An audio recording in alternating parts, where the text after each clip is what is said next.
Before we start with the video, I want to make a very important disclaimer. This product was sent to me for free by Redgrass Gaming.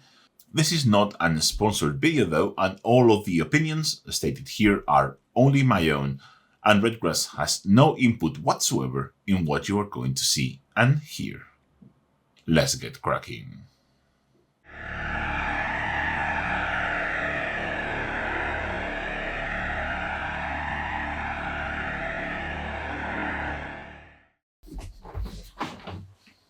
Hello fellows of the blue, and welcome to my channel, and also welcome to my backstage. Well, not that one, you bunch of perverts. We are here because it's time to talk about a very important subject that is usually overlooked. We are going to talk about light. Over the years I've been obsessing myself more and more with light. Once you get deeper and deeper into the filmography and all the stuff that goes behind the camera, you start to learn how important light is. And maybe you're not so obsessed with it as I am or many other content creators are, but getting the best light possible is one of the most important purchases you can get. For us that love painting, having a good light is crucial. Some people prefer to use the sunlight, not me, I'm a vampire. But there are very good reasons to not use sunlight. Sunlight is amazing, but is inconsistent. And for my very particular needs, which is filming, inconsistent light is the worst one you can get.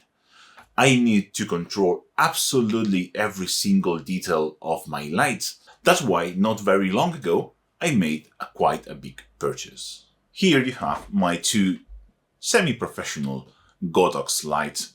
Well, you don't see the lights themselves, you just see the two massive diffusers to make your viewing experience as good as possible.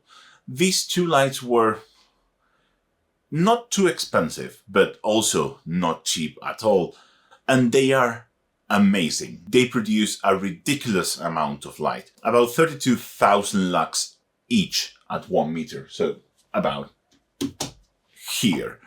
Let me show you, without modifying anything on my camera setup, how much that is. Is that much? It's a lot. I'm extremely happy with them for filming, but to be honest, deploying this to paint every day, it's a pain in the ass. Since I installed them and got rid of my two IKEA lamps, I've been painting less and less because, well, you have to put this up every single time.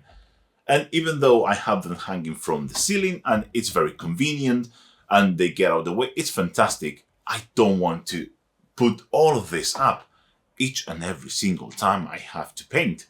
So since I've been looking for a product that gives me more or less the same experience, the same quality of light, the same shadowless painting area, but with all of this inconvenient. And thankfully for me, we now have a product.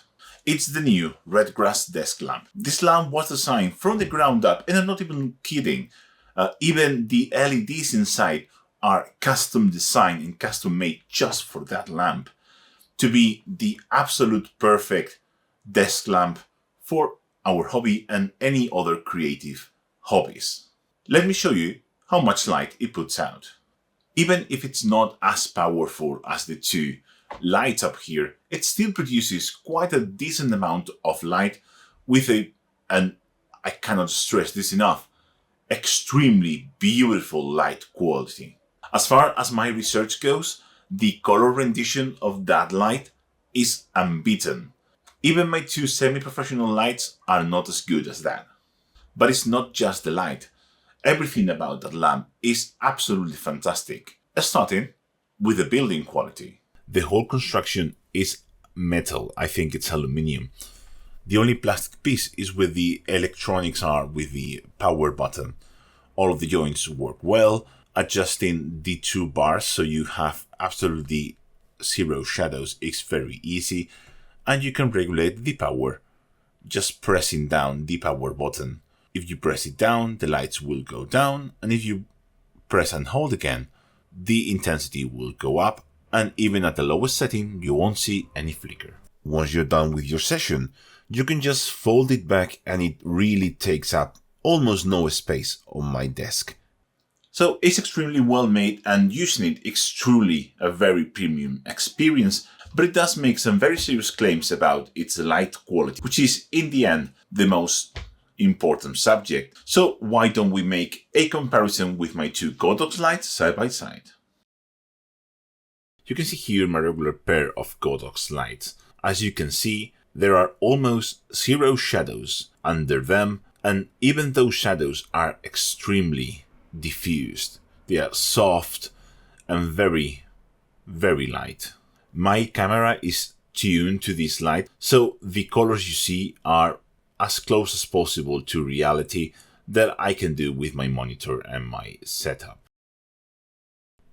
Now we can see the Redgrass lamp, and the first thing you will probably notice is that, well, it's a bit more yellow. My studio lights are programmed to 6500 Kelvin, and this light is 5500 Kelvin. You may think that is too yellow, but to be fair, you don't really notice once you are painting. You really see a difference here because, as I said, my camera is tuned to this specific white valence, and you can see the difference seems like it's a lot, but to the naked eye, it's just not there.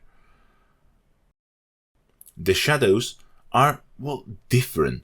They are very diffuse as well, but because we have two sources of light but in a different direction and with a different shape, that the very diffuse shadows are elongated and a bit choppier than my studio lights. Once you are actually painting, you see no shadows whatsoever. Well, and now we move into an actual miniature, an actual painting. Here I'm just applying some oil washes over my Rogel Dorn, and as you can see, the color rendition is great. The light is perfectly bathing every single part of the tank. You know, it's just a great lighting, and you can see every single detail of what I'm doing, but of course this was designed with that in mind.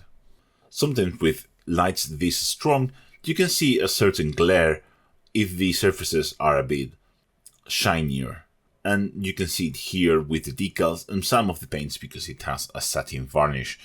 This is one of the biggest drawbacks with such a strong light, is that, well, you will get some reflections from time to time.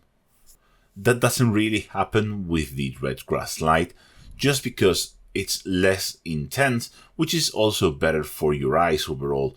Painting with this strong studio light can be a bit tiring. Not so with the Redgrass lamps. I actually asked Redgrass why did they choose 5500 Kelvin, and we had a really interesting conversation about eye stress, and the truth is, this temperature of light is just nicer for your eyes. You can work for longer, and your eyes will be less tired at the end of the session. To my eyes, it looks like a very nice and neutral light. Also, a very important thing to notice, it has absolutely zero flicker whatsoever. No matter what the intensity you are setting it as, I like 100%, but if you like less, the light is not going to flicker, even at the lowest setting. So that was it. It's a very good lamp.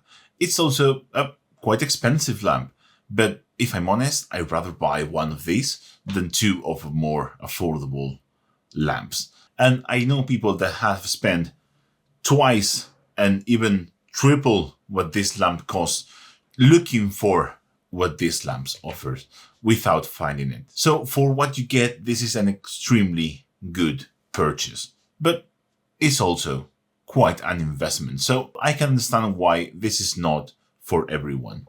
But if you are as obsessed with light as I am, you are going to love this thing. What I highly encourage you not to do is to buy two semi-professional lights for your day-to-day painting. Thank you very much for watching, and I'll catch you in the next one. Bye.